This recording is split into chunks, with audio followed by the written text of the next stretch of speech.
In an abandoned junkyard, a 7-year-old girl was searching for recyclable materials to help her mother survive when she heard strange noises coming from a rusty car.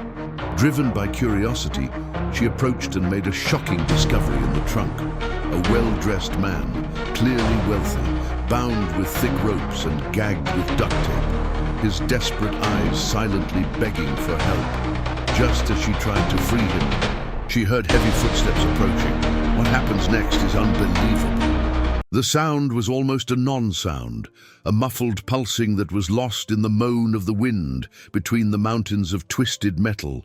To anyone else, it would have been just another indistinct noise in the vast car graveyard that was the junkyard. But to Lena, 7 years old with a heart bigger than her wiry frame, that sound had a rhythm, a desperate rhythm, like a bird with a broken wing. Her small fingers, stained with grease and grime, stopped rummaging through a box of rusted bolts. She lifted her head, her large brown eyes scanning the labyrinth of vehicle carcasses that was her playground, and more importantly, her livelihood. Her mother always told her not to venture too deep, to stay near the gate where the piles of aluminum cans were easier to reach. But curiosity, that stubborn force that drives children, pulled her inward. The pulsing continued, faint but insistent. It was coming from an old car, a sedan of a blue that had once been vibrant, but was now surrendering to rust in sad, orange patches.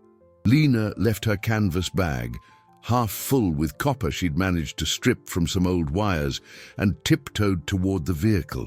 The afternoon sun painted the scene in golden hues and long shadows that danced like ghosts.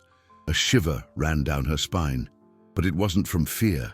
It was something more, a premonition, a feeling she was about to stumble upon a secret. She circled the car, her heart beating in sync with the muffled sound that now seemed clearer. It was coming from the trunk. With the effort of someone moving the world, Lena braced herself against the bumper and tried to force the lid. It was stuck. She looked around, searching for something she could use as a lever. She found a piece of rebar, heavy for her thin arms, but her determination was stronger. She wedged the tip into the crack and used her whole body weight. With a loud snap and a protesting groan, the lock gave way and the trunk sprang open with a jolt. Lena stumbled back, panting. For a moment, all she saw was the darkness within. Then, her eyes adjusted. The man inside the trunk was a shocking contrast to the filth around him. He wore a dark, impeccably tailored suit, though it was now rumpled and soiled. His leather shoes shone even in the dim light. Silver duct tape covered his mouth and bound his wrists and ankles, but it was his eyes that caught Lena's attention. They were a deep blue, wide with panic and, upon seeing her, overwhelming astonishment. There was a plea in them, an urgency that cut through the cool air and spoke directly to the girl's purest instinct, to help. Without a second thought, she leaned in, her small hands reaching for the tape that silenced the man. She had to free him. She had to do what was right. The exact instant her fingertips touched the duct tape, a different sound cut through the air. Not the wind, not the metal. It was the harsh crunch of gravel under heavy boots, approaching far too quickly. Gruff, angry male voices echoed between the scrap heaps. The cold dread finally hit her. With the agility of a startled kitten, Lena dove underneath the rusted car, her heart hammering against her ribs. She held her breath, watching through the corroded wheels as two enormous shadows stopped beside the open trunk. Their owners furious to discover someone had found their precious merchandise. Huddled under the car, Lena barely dared to breathe. The smell of old oil and dust invaded her nostrils, making her eyes sting. The only thing she saw were 2 pairs of scuffed work boots stopped inches from her hiding spot. The girl's heart was beating so loudly she was sure the men could hear it. A frantic drum against the tense silence of the junkyard. One of the voices, deep and laced with irritation, cut the air. "I told you to check the latch. How the hell did it open on its own?" The man kicked the car's tire hard, making the entire husk tremble and sending a shower of rust flakes down on Lena. She flinched, squeezing her eyes shut. "It wasn't me, it was you.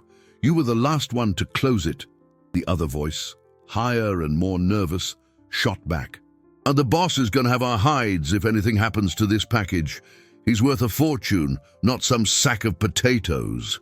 Lena opened her eyes a crack. The men were now gesturing at each other, their anger escalating. The argument became a precious distraction. Through the small gap under the bumper, she could still see the man's face in the trunk. His blue eyes met hers, and in them was a new glint, a spark of hope mixed with terror. He moved his head subtly, an almost imperceptible nod toward his mouth. It was a request, a silent plea that echoed louder than the two men's shouting. Lena's fear was a physical thing, a cold knot in her stomach.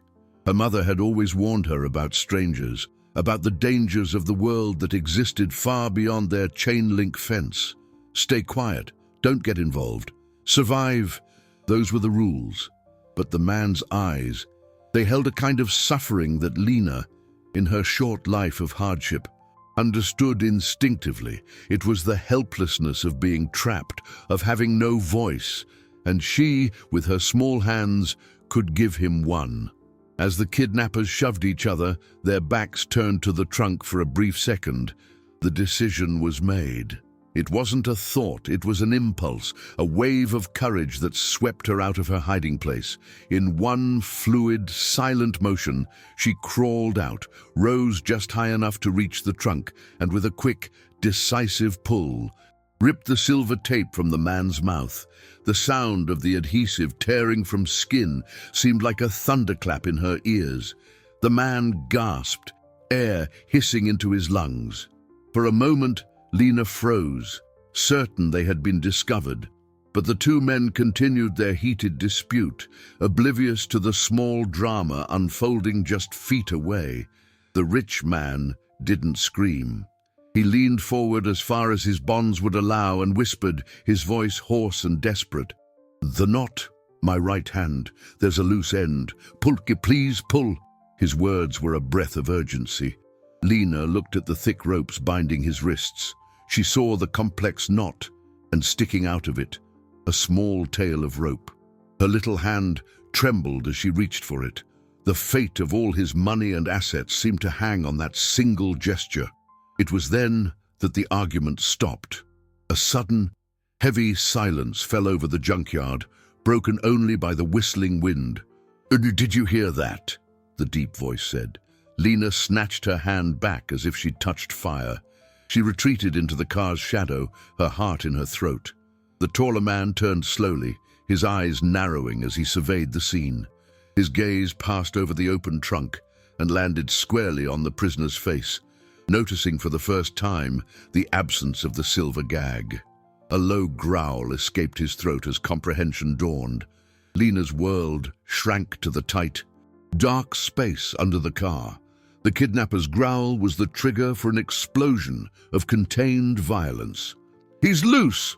the taller man yelled, his voice echoing with a fury that made the air vibrate. He lunged toward the trunk, but the rich man, his mouth now free, acted with surprising speed. Using his body's momentum, he threw himself out of the car, landing awkwardly on the dusty ground. The sudden movement threw the kidnapper off balance, causing him to stumble back. The second, more nervous man pulled something from his waistband. Lena didn't know what it was, but its metallic glint in the setting sun sent a mortal chill through her. "Don't be an idiot! The boss wants him alive!" The first one yelled, regaining his footing and grabbing his partner's arm. That hesitation was the only chance they needed.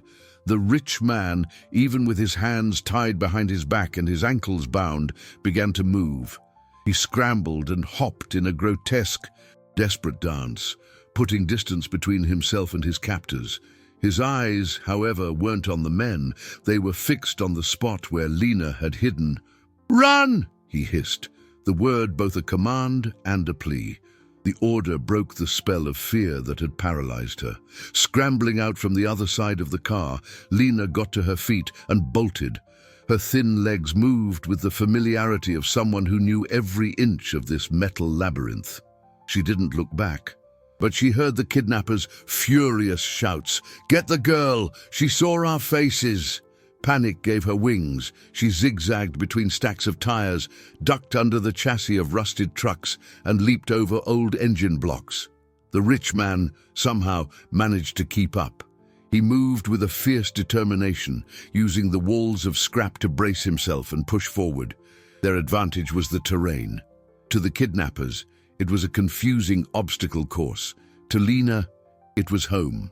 She knew which pile of refrigerators hid a narrow passage, and which abandoned school bus had a broken window that served as a shortcut. They emerged at the edge of the junkyard, where a chain-link fence, breached in several places, separated the metal chaos from the dusty neighborhood street. Lena squeezed through a gap and waited, chest heaving, for her unlikely companion. He twisted his way through, tearing the expensive fabric of his suit in the process. For a moment, they stood on the deserted sidewalk, the setting sun painting the sky orange and purple. They were free, but the sound of heavy feet pounding on gravel behind them confirmed the chase was far from over. "Where?" he gasped, his voice still hoarse. Lena didn't answer with words. She grabbed the sleeve of his jacket and pulled him, running down the narrow, unpaved streets of the rundown neighborhood. The houses were small and simple, many with makeshift gardens and clotheslines swaying in the breeze. Dogs barked as they raced past. The streets began to darken, shadows lengthening into perfect hiding spots. But their pursuers were persistent. Lena could hear them, more distant now, but still on their heels. They turned into a narrow alley, the smell of garbage and dampness filling the air. At the end of the alley, a high wall blocked their path. A dead end. The rich man stopped, leaning against the brick wall, exhausted. The sound of footsteps grew closer. "No way out," he muttered, hope draining from his eyes. Lena looked at the wall, then at him. The fear was there, but so was something else, a stubbornness, a refusal to give up.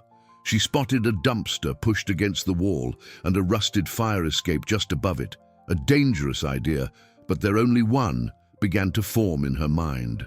"Climb," Lena said, her small voice sounding surprisingly firm in the dark alley.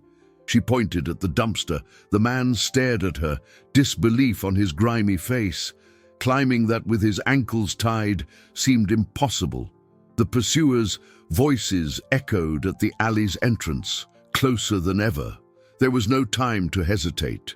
With a groan of effort, the man braced himself against the wall and, using his shoulders and core strength, managed to haul himself onto the edge of the dumpster, tumbling awkwardly onto a pile of plastic bags. Lena, nimble as a squirrel, scaled the side and jumped in beside him. "Now, the ladder," she instructed, pointing to the rusted metal rungs that began about 6 feet above their heads. The man looked up, judging the distance. "I can't reach with my hands tied." Lena was unfazed. "Stand up," she commanded. He obeyed, balancing precariously on the unstable trash. "Turn around." He did, presenting his back to her. Lena then did something that stunned him. She climbed onto his shoulders, using his body as a human ladder.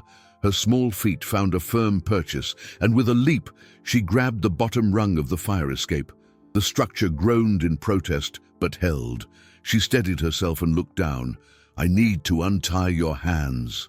Hanging with one hand, she leaned over, her fingers working frantically at the knot binding his wrists. It was a tight knot, made to hold. Her short nails scraped at the coarse rope. Below, the silhouettes of the 2 kidnappers appeared at the alley's entrance, blocking the only way out. "There they are!" one of them yelled. Desperation gave Lena renewed strength. She focused on the loose end she'd pulled at before and twisted it, forcing it back through the loop. With one final tug and all the strength she could muster, the knot came undone. The relief on the man's face was immediate. His hands were free. He didn't waste a second. He gripped the ladder's rung, tested his weight, and began to climb, pulling his body up with the strength of arms that, despite the ordeal, were still powerful. Lena scrambled up right behind him. When they reached the second-floor landing, he stopped, turned, and cut the ropes at his ankles with surprising dexterity, using a small penknife he produced from an inner jacket pocket. Now completely free, he moved with new speed. They climbed to the roof of the 3-story building as their pursuers began attempting to scale the dumpster below. On the roof, a new world opened up. A sea of rooftops, antennas, and water towers stretched out under the night sky, lit by a pale glow from the distant city center. They ran, leaping across the gaps between buildings. It was a dangerous escape, a risky ballet dozens of feet above the ground. For Lena, it was almost a game. For the man, it was an ordeal that tested the limits of his endurance. Finally, they reached the edge of a building that overlooked a busier street. The noise of cars and people offered the promise of anonymity. They scrambled down another fire escape and blended into the evening crowd. They found refuge in the doorway of a 24-hour laundromat. The man, whose name Lena still didn't know, leaned against the glass wall, his chest rising and falling violently. His suit was in tatters, his face scratched, and his once impeccable hair was a mess. He looked down at the little girl beside him. She seemed small and fragile under the neon lights, but her eyes shone with a resilience that humbled him. "You saved my life," he said, his voice thick with raw emotion. "What's your name?" "Lena," she replied quietly. "Thank you, Lena. My name is Arthur." He paused, scanning the street as if expecting to see his captors at any moment. "They won't give up. This isn't about some random ransom. This is about something much bigger." He looked at Lena, and for the first time, she saw not just gratitude, but a deep, complex fear in his eyes. "They wanted me to sign papers, documents, that would hand over everything I've built, my entire company, to my rivals. A lifetime's investment, a multi-million-dollar legacy, all of it down the drain." Arthur's words hung in the cold night air, heavy and incomprehensible to Lena. Company, rivals, legacy, they were terms from a world so distant from hers, they might as well have been from another planet. What she understood was the urgency in his voice and the fear in his eyes, feelings that were universal. She didn't care about his money. What moved her was the frightened man before her who needed help. He seemed to notice the confusion on her face and simplified, his voice low and tense. "Bad people want to steal my work. And now that you've helped me, they think you know something. They think you're my accomplice." The word accomplice sounded sinister, even if Lena didn't know its exact meaning. She felt a chill that wasn't from the wind. Her mother. The thought hit her like a punch. She should have been home hours ago. Her mum would be terrified, searching the edges of the junkyard, calling her name. Guilt washed over her, a cold wave of panic. "I have to go home," she whispered, her eyes filling with tears. "My mum will be worried." Arthur knelt to her level, his face softening with genuine concern. "I know, Lena, but we can't. Not right now. Going to your home would only lead the danger right to her. They know what I look like. They'll be looking for anyone who might have helped me. They'll be looking for a child." The logic was cruel, but irrefutable. Going home meant putting the only person she had in the world in the crosshairs of those men. The tears that threatened to fall were swallowed by a new wave of fear. She was trapped, tangled in a problem that wasn't hers, but now defined her. Arthur saw the terror take hold and placed a gentle hand on her shoulder. "I promise you, I will make sure your mother is safe, and I will get you home as soon as it is. But first, I need to make one call. I need help." He stepped away, pulling a phone from his pocket, a slim, modern device that looked like a miracle of technology to Lena. The screen was cracked, but it still worked. He dialed a number from memory, his finger trembling slightly. As Arthur spoke into the phone in a low, rapid voice, using words like extraction, security protocol, and compromised, Lena watched the street. Every passing car, every moving shadow seemed like a threat. The city, which had once been just the backdrop to her life, had now become a dangerous maze. She felt terribly small and alone, a tiny piece in a high-stakes game with rules she didn't understand. It was a game about business and vast sums of capital, a world where people were treated like merchandise. Arthur ended the call and turned back to her. "Help is on the way. A trusted friend. But we need to get off the street. Standing here is too risky." He led her away from the light of the laundromat, back into the darker alleys. They found temporary shelter under the awning of a closed shop. They sat on the cold step, the silence between them broken only by the distant sounds of the city. Arthur took off his torn jacket and draped it over Lena's shoulders to shield her from the cold. The gesture was fatherly, protective. "You're very brave, you know that," he said softly. "Braver than a lot of adults I know." Lena just shook her head, huddling inside the big coat. The courage had evaporated, replaced by a deep exhaustion and a gnawing fear. She just wanted her bed, the smell of her mom's cooking, and the safety of her arms. Arthur sighed, running his hands through his hair. "What they don't understand," he muttered, more to himself than to her, "is that this is bigger than my company. I have proof, documents, records, evidence that can expose a web of corruption that goes far beyond my competitors. They weren't just trying to steal my net worth. They were trying to silence me for good." Suddenly, a car's headlights swept around the corner, its beams cutting through the alley and bathing them in a blinding white light. They both froze. The car stopped a few yards away, its engine humming softly. It wasn't a police car. It was a sleek black sedan with tinted windows that revealed nothing of who was inside. The passenger door opened slowly. Lena's heart leaped into her throat. Arthur instinctively pulled her behind him, shielding her with his body. The fear was palpable, a static charge in the alley air. The figure that emerged from the car was not one of the kidnappers. It was a woman, tall and slim, dressed in a stylish trench coat and low-heeled shoes that made almost no sound on the asphalt. Her hair was pulled back in a tight bun, and her face was a mask of professional calm, but her eyes, as they landed on Arthur, revealed profound relief. "Arthur, thank God," she said, her voice controlled but with an underlying tremor. "Get in, quickly." Arthur relaxed visibly, a sigh escaping his lips. "Helen, you came." He turned to Lena, a weary smile on his face. "It's okay. She's my friend, head of my personal security." He guided her toward the car.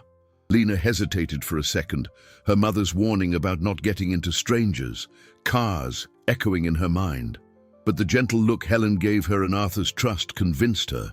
She climbed into the back seat, sinking into the soft leather upholstery that smelled new. It was the most luxurious car she had ever been in. Arthur got in beside her, and Helen shut the door, walked around the vehicle, and took the driver's seat. With a smooth acceleration, the black sedan pulled away from the curb and merged into traffic. "They're hunting for you all over the city," Helen said, her eyes focused on the road, but her attention clearly divided. "We had to triangulate your call to find you. What happened? The rendezvous point was compromised." Arthur ran his hands over his face. "It was a setup, Helen. They knew where I'd be. It was professional, but they didn't count on unexpected help." He glanced at Lena, who was huddled in the corner of the seat, watching the city lights streak by like colored blurs. Helen looked at the girl in the rearview mirror, one eyebrow raised in question. "This is Lena," Arthur explained. "She found me. She freed me. If it wasn't for her, I'd still be in the trunk of a junked car, or worse." Helen met Lena's gaze in the mirror. "You were very brave," she said, her voice softer now, "but this puts you in terrible danger." The statement, spoken so matter-of-factly, made Lena's stomach clench. The car drove through streets she had never seen. neighborhoods where the houses were enormous and surrounded by high walls. They finally stopped before a wrought iron gate that opened silently for them. The car pulled into a subterranean garage and stopped. "We're safe here." "It's one of my security apartments," Arthur said. The place was the opposite of Lena's world, clean, quiet, and impersonal. Inside, the apartment was vast and minimalist, with floor-to-ceiling windows that offered a stunning view of the glittering city. Lena felt like a mouse in a palace. While Helen made a series of calls in another room, Arthur led Lena to the kitchen.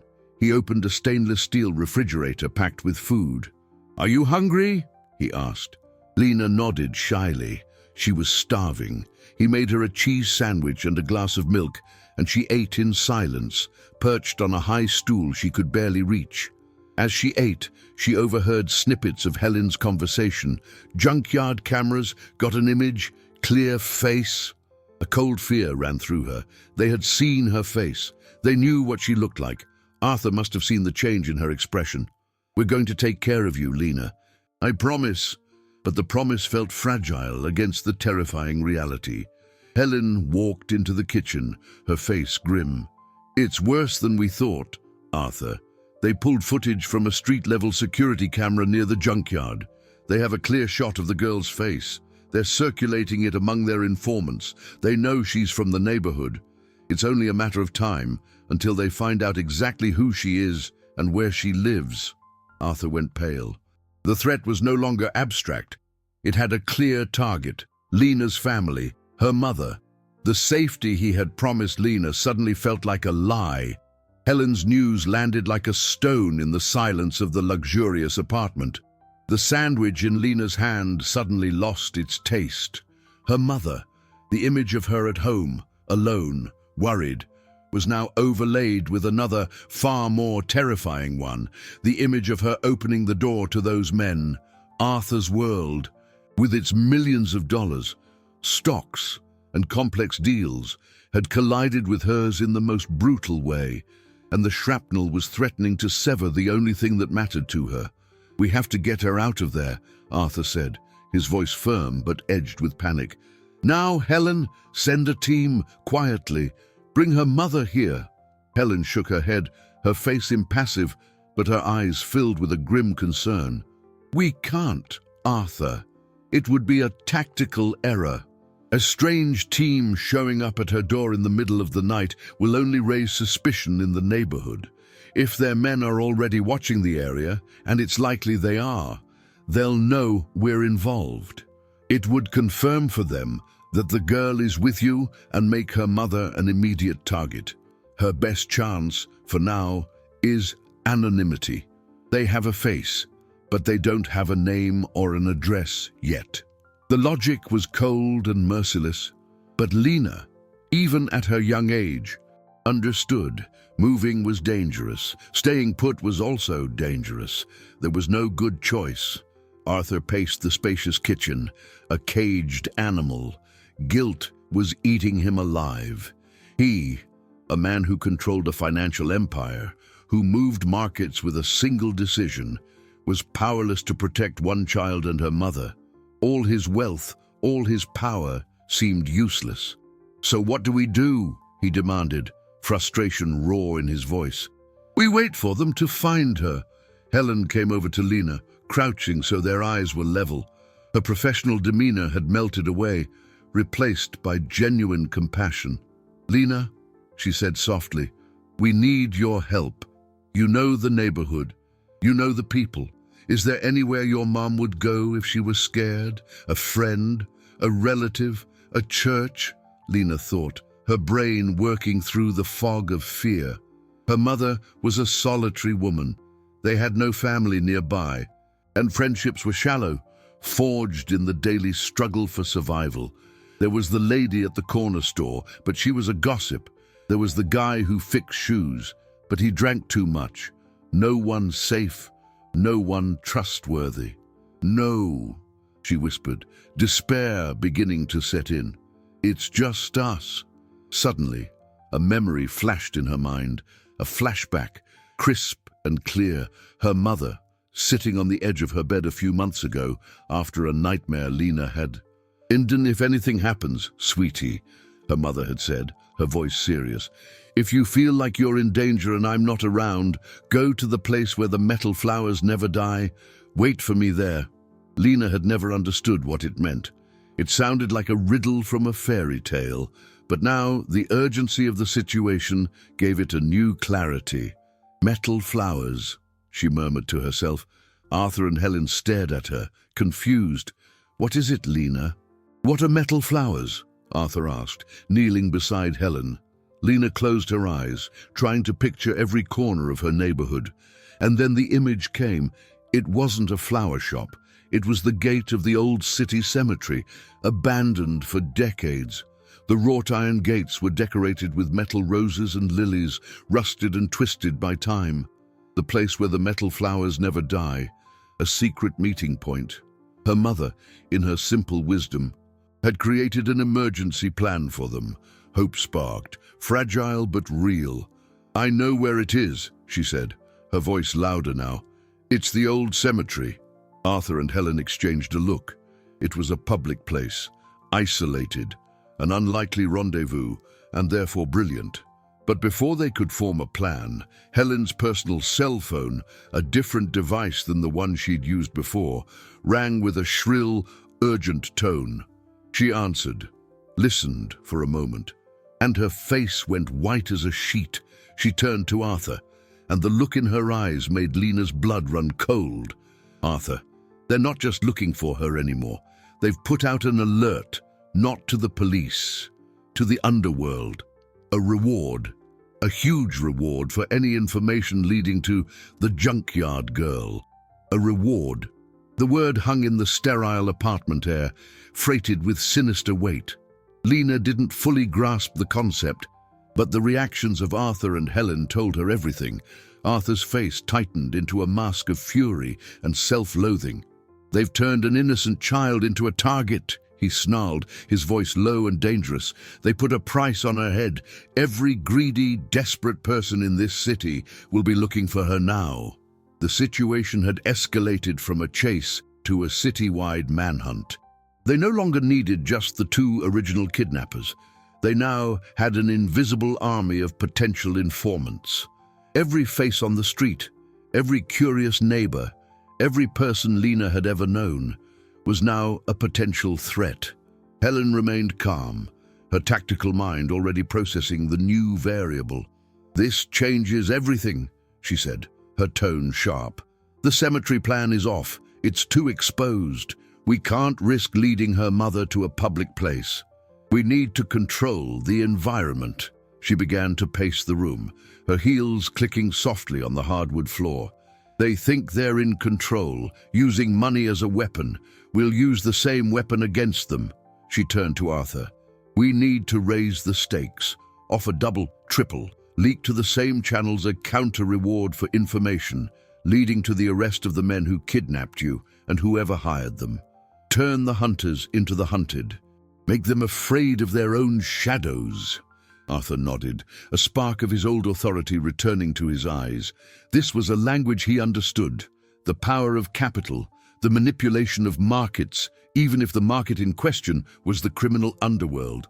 "Do it," he ordered Helen. "Use the contingency fund, no limit." As Helen left the room to start the financial warfare, Arthur turned to Lena. The fury in his face dissipated, replaced by a deep sadness. He sat beside her on the high kitchen stool, the silence filled only by the soft hum of the refrigerator.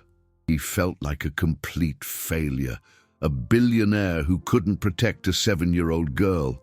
"Lena," he began, his voice hoarse with emotion, "I am so sorry. I never wanted any of this to happen. I dragged you into my world, and it's an ugly, dangerous place." Lena looked up at him, her large brown eyes reflecting confusion and fear, but also a strange spark of understanding. She didn't understand funds and stocks, but she understood sadness. She saw it in her mother's eyes every day. She reached out her small hand and touched his arm, a simple gesture of comfort. "It's not your fault," she whispered. The simple gesture and unexpected absolution nearly broke Arthur's composure. He, who was used to dealing with corporate sharks and calculated betrayals, was disarmed by a child's empathy. In that moment, the bond between them deepened. It was no longer just a rich man and the girl who saved him. They were two souls caught in a storm, finding shelter in each other. Arthur's guilt, however, was a stubborn companion. He had put her in danger, and now, paradoxically, the only way to keep her safe was to keep her close to him in the eye of the hurricane. Pushing her away, as he instinctively wanted to do to protect her, would only make her an easier target. He was bound to her, and she to him, by threads of circumstance and peril. Helen returned, phone pressed to her ear. "It's done. The word is spreading, but we have another problem. A big one."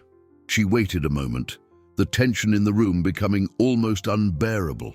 The police. Someone called in an anonymous tip about suspicious activity at the junkyard. A patrol car was dispatched to the scene earlier, and one of the responding officers, he's on their payroll. The knot in Lena's stomach tightened. The police, the people who were supposed to help, who her mother always taught her to respect, were part of the problem. There was nowhere to run. There was no one to trust. And worst of all, the corrupt cop now had an official reason to be in her neighborhood, to ask questions, to show her picture around. He could go door to door. And it would only be a matter of time before someone, out of fear or greed, pointed to the house where a single mother lived with her young daughter. The revelation that the local police were compromised was like having the floor pulled out from under Lena.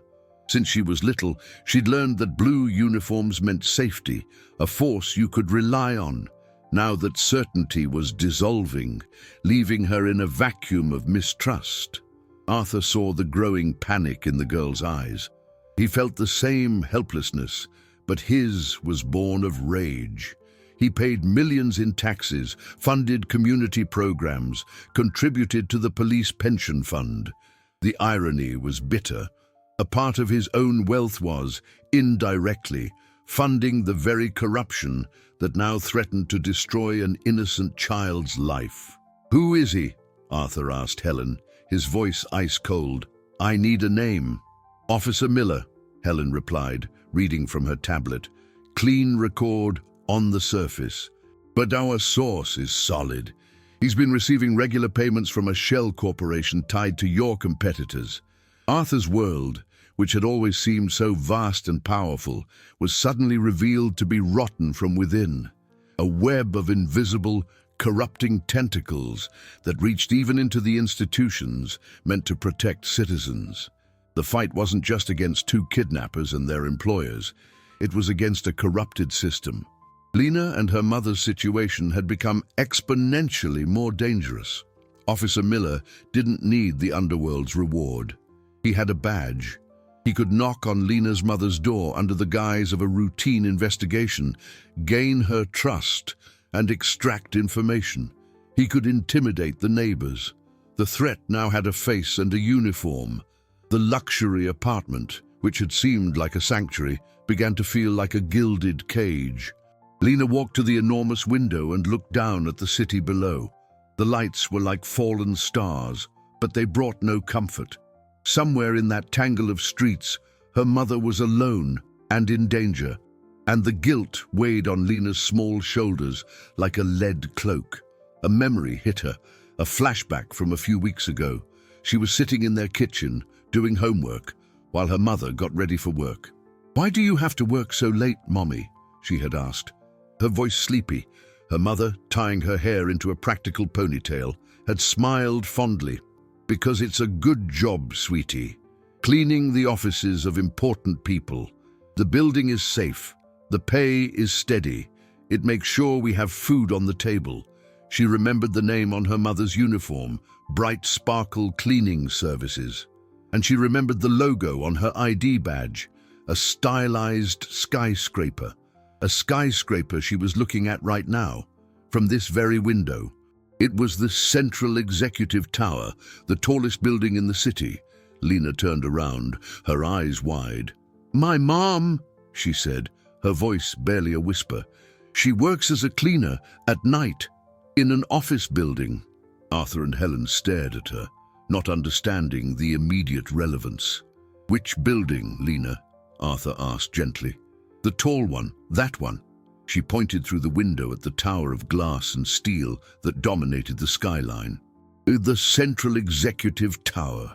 The silence that followed was heavy and absolute. Arthur and Helen looked at each other, and Lena saw comprehension and horror dawn on their faces. She didn't understand. It was just her mum's job. What was so terrible about it? Arthur walked toward her, his face pale. He looked like he'd aged 10 years in 10 seconds. "Lena," he said, his voice strained. "My company, my main office, takes up the top 10 floors of that building." The coincidence was so devastating, so cruel, it felt like a sick joke from fate. Lena's mother wasn't safe at home. In fact, every night, she willingly walked into the heart of the enemy's territory. She cleaned the offices of the very men trying to destroy Arthur, the very men now hunting her daughter. She was completely exposed, an easy target in the lion's den, and she didn't even know it. The revelation hit Arthur like a gut punch. The irony was savage. He had built his empire in that building, a symbol of his success and power. Now, the glass and steel tower looked like a death trap for the mother of the girl who had saved his life. Helen acted fast, pulling up building schematics and security protocols on her tablet. "The cleaning company has access to all floors, including yours," she confirmed, her face grim. "Her mother is in there right now. Her shift started an hour ago." The urgency of the situation was suffocating. Lena's mother was isolated, vulnerable, surrounded by enemies she didn't know she had. "Do they know?" Arthur asked, his voice tense. "Have they made the connection yet?" "It's unlikely they knew before," Helen replied, her fingers flying across the screen. "But with Lena's picture circulating and the neighborhood identified, it won't take long for someone to put the pieces together. A low-level employee, a security guard, someone who recognizes the girl and knows her mother works in the building. They can use her as leverage against you and against the girl." The image of her mother, pushing a cleaning cart through silent, empty hallways, haunted Lena. She was so close, yet in a completely different world, oblivious to the danger stalking her like a predator. Arthur made a decision. The passivity was over. "We can't wait for them to find her. We have to get her out. I'm going in myself." "Arthur, no," Helen protested. "It's too risky. The building is your territory, but they could be waiting for you. It could be a trap." "It's my company, Helen. I know every corridor, every camera, every emergency exit. And it's my responsibility. I put this family in danger, and I'm going to get them out." His determination was ironclad. He was no longer the helpless victim in the trunk of a car. He was the powerful billionaire, ready to use all his resources and knowledge to right a terrible wrong. As Arthur and Helen hashed out a hurried plan involving disabling certain security cameras and using service routes, Lena felt a wave of helplessness. She was the cause of all this, but she was too small to fight. Her only weapon was her knowledge, the little things her mom told her about work. "Mommy always takes a break," Lena said, her small voice cutting through the tense discussion. "At 10 o'clock, she goes to the terrace garden on the 20th floor. She says she likes to see the stars." The information was an unexpected gift, a specific location, a time. It was the missing piece of the puzzle. The plan was adjusted. Arthur would go in through the subterranean service access, take the freight elevator to the 19th floor, and use the fire stairs to reach the terrace garden. He would intercept her there, away from prying eyes. Helen would coordinate him remotely, monitoring communications and security systems. "I'm going with you," Lena said, with a firmness that surprised herself. "No, Lena, it's too dangerous," Arthur said immediately. "She won't recognize you. She'll be scared. But she knows me. She'll trust me," Lena argued, her childish logic irrefutable. If a strange billionaire in torn clothes and a scratched face suddenly appeared before her mother and told her that her daughter was in danger. She would likely scream and call security, but if Lena was there, everything would change. Arthur and Helen looked at each other. It was a terrible gamble, taking a child into the center of the danger. But she was right. Her presence was the key to getting her mother to cooperate quickly and quietly. Arthur's guilt was heavy, but the necessity was greater. "All right," he conceded, his voice heavy with reluctance. "But you will do exactly what I say. No questions, no hesitation." "Understood," Lena nodded, her heart pounding. The fear was still there, a cold, constant companion, but it was now mixed with a new feeling, determination. She was no longer just a victim, she was part of the rescue. As they prepared to leave, Helen's phone rang again. It was her source. She listened, her face growing even paler. "They know," she said, ending the call. "I don't know how, but they know her mother works in the building. A team is on its way to the tower, right now." The race against time had become a desperate sprint. They were no longer going on a rescue. They were heading for an interception, an imminent collision in the heart of Arthur's empire. Helen's news electrified the air. The chase had become a race. Arthur didn't hesitate. "Let's go. Now." He took Lena's hand, his grip firm and reassuring, and they followed Helen to the garage. The black sedan pulled out silently, plunging into the city night at a speed that bordered on reckless. The city lights were a blur, a neon tunnel leading them straight into danger. Lena sat in the back, her heart hammering. She tried to be brave, but the image of the men from the junkyard closing in on her mother made her tremble. They reached the service entrance of the Central Executive Tower in minutes. Helen pulled the car into a dark, deserted loading dock. "I stay here and monitor. I have control of the elevators and most of the cameras. Arthur, your comms." She handed him a tiny earpiece. "I'll guide you. Remember, they're coming. You have a window of maybe 10 minutes, tops." Arthur nodded, his face a mask of concentration. He turned to Lena. "Ready?" She swallowed hard and nodded. He helped her out of the car and led her through a heavy metal door. Inside, the air was cool and smelled of cleaning supplies and concrete.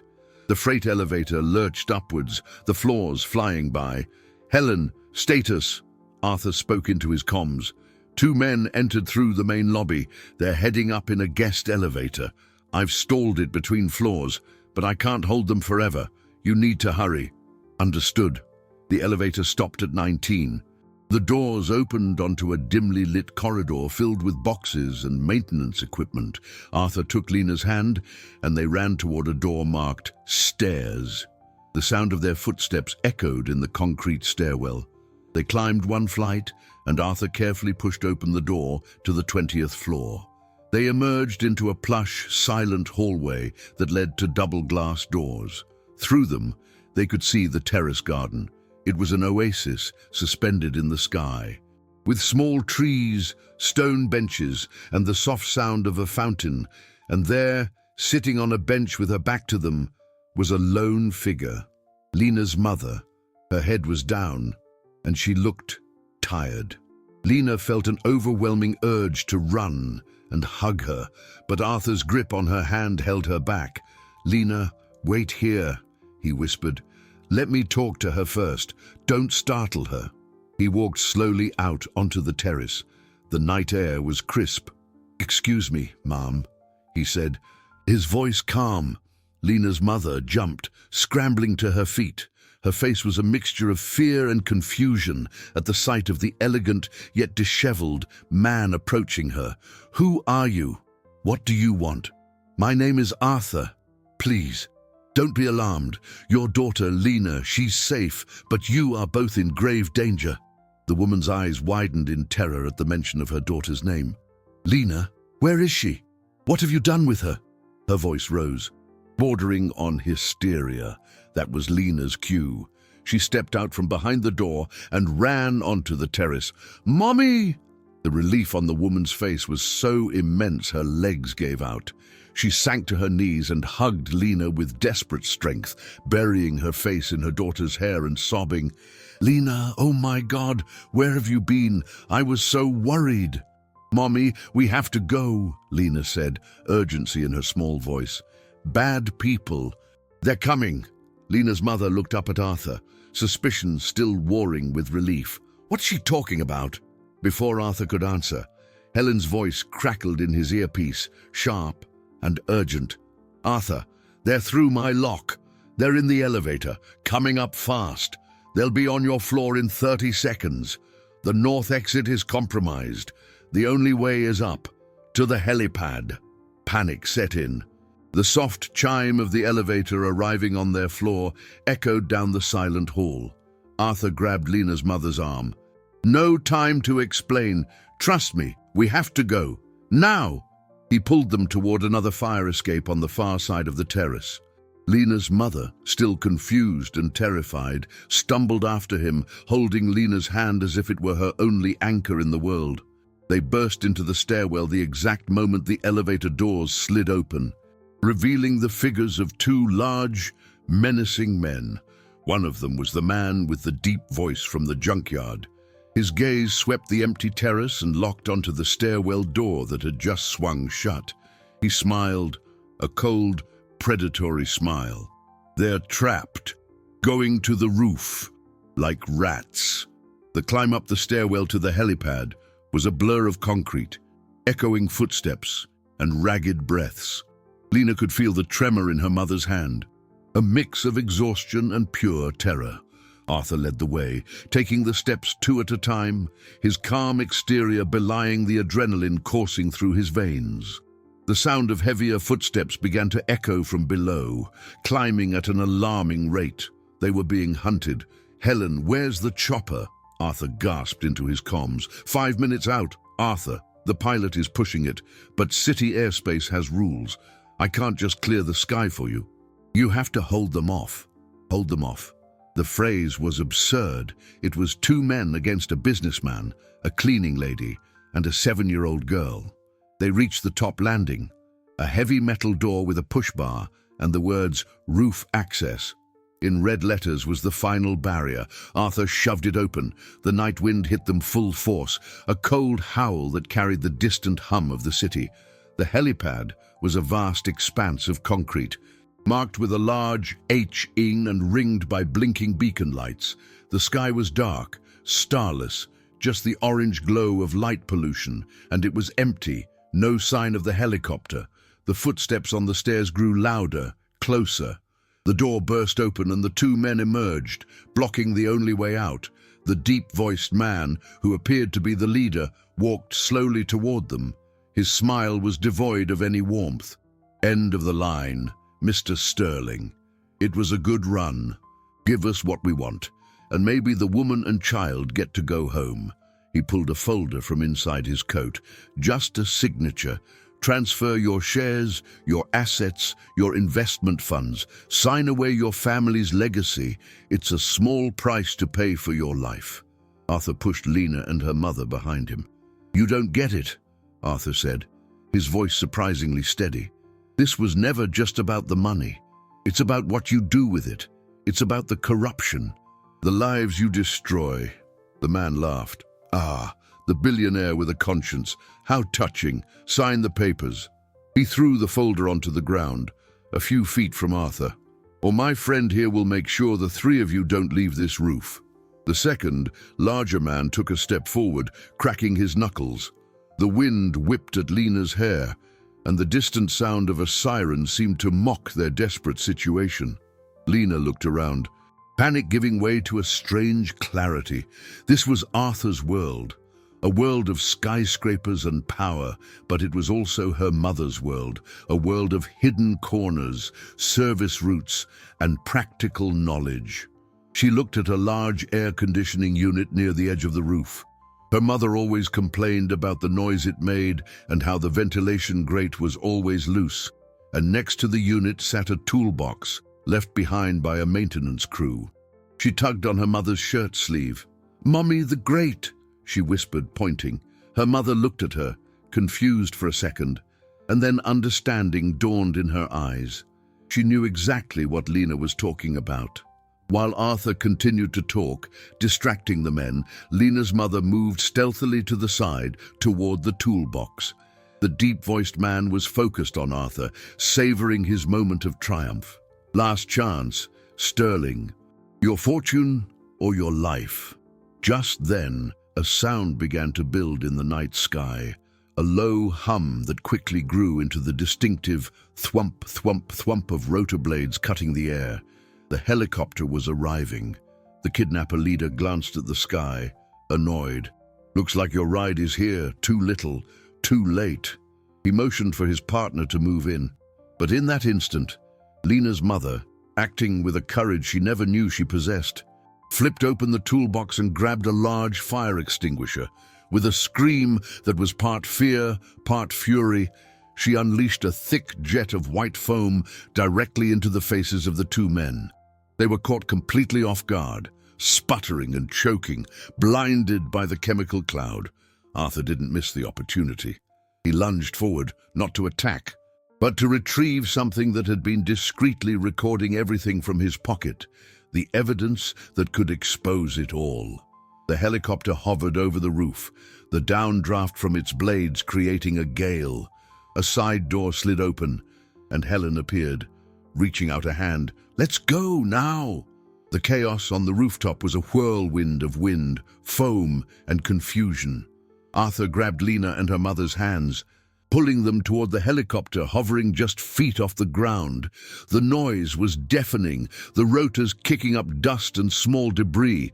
The two men, still blinded and coughing, staggered about disoriented. One of them, in his panic, slipped on the foam and crashed to the concrete.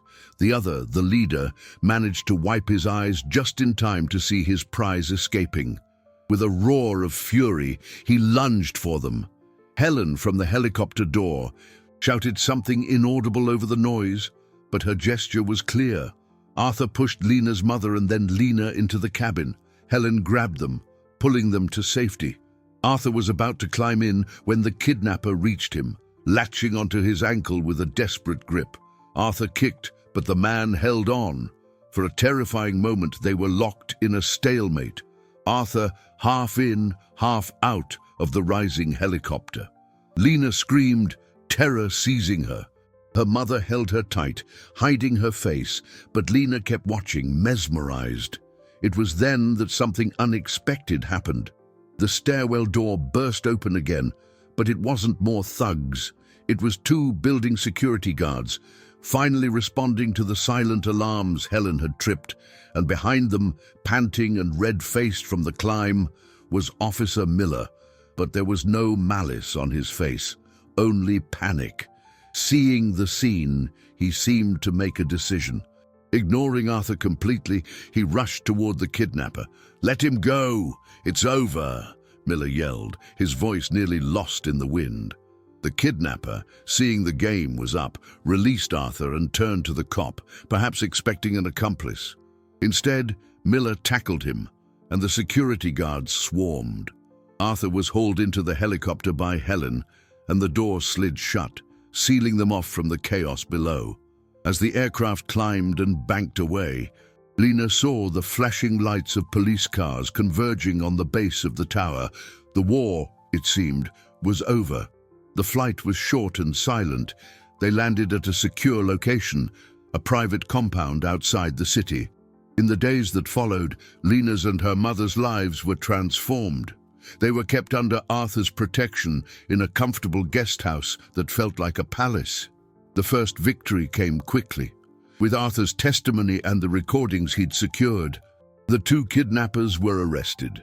The surprise was Officer Miller. In his deposition, he confessed everything, explaining he had been blackmailed over gambling debts.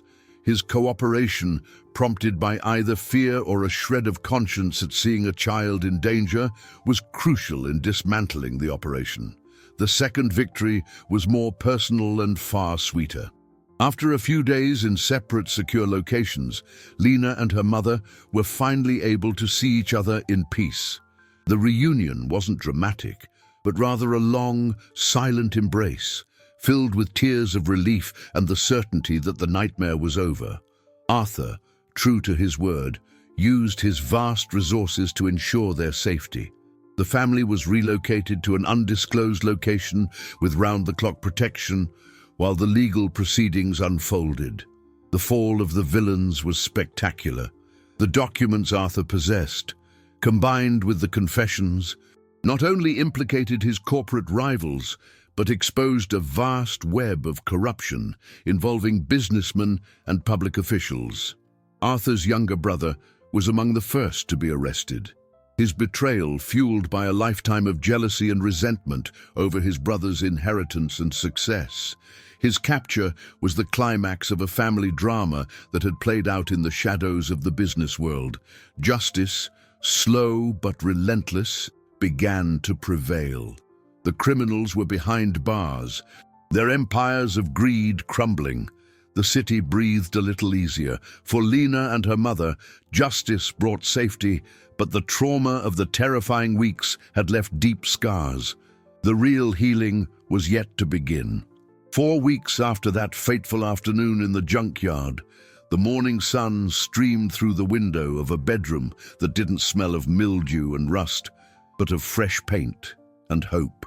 Lena sat at a light wood desk, not sorting old bolts, but drawing in a sketchbook with a set of colored pencils that had more shades than she knew existed.